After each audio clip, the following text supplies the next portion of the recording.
Captain Greg here with Learn to Fish with Us. Well, it's not too far away and spring will be here. So you know what that means for me? I'm starting to re-spool all of my spinning reels with new line.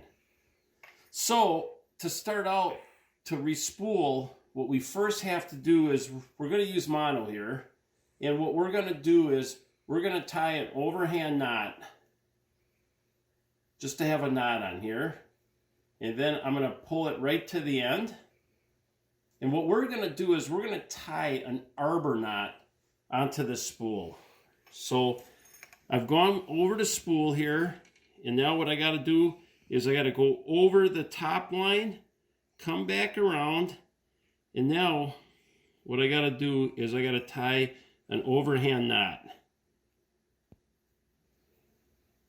So once I have that now, I'm going to keep the tag end, and what I'm going to do is tighten it up, cinch it up.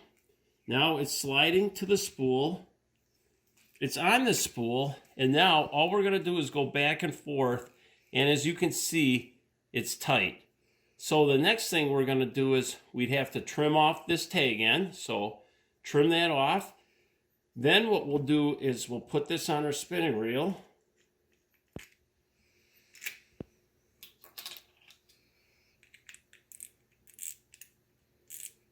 And when I spool my spinning reels, I like to have them attached to the rod. So I'm going to quick put this on the rod. I have the line going through the first eyelet of the rod. So now we're really ready to put the line on. Next important thing that we have to do is all line come with a label on the top of the spool, and there's no label on the bottom.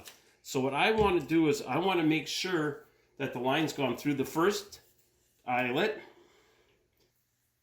Okay, so as we're putting the line on off the spool, you want to make sure that you're holding it so that it goes on tightly. That's very important to keeping it all nice and tight on the spool. Okay, so we would have a lot more line to put on, but what I'm going to do is I'm going to stop and I'm going to show you a spool that I completed. So this spool is completed with a braided line. A couple important things when putting line on is don't put too much line.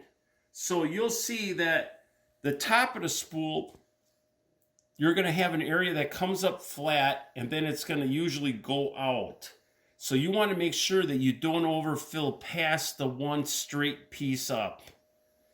2, if you're using a braided line, I will always put a mono backer on.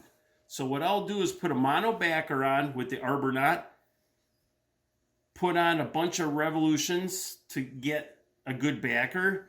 Then what I'll do is tie an Albright knot to connect my braid to my mono.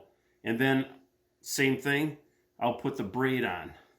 Some other great tips, though, is some people put actually a lot of braid on these reels.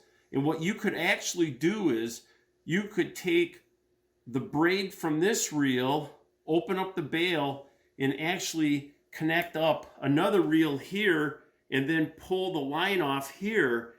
Because most of the time, some people actually will put 200 yards on here. And most of the time, they're only fishing 50, 60 feet of it.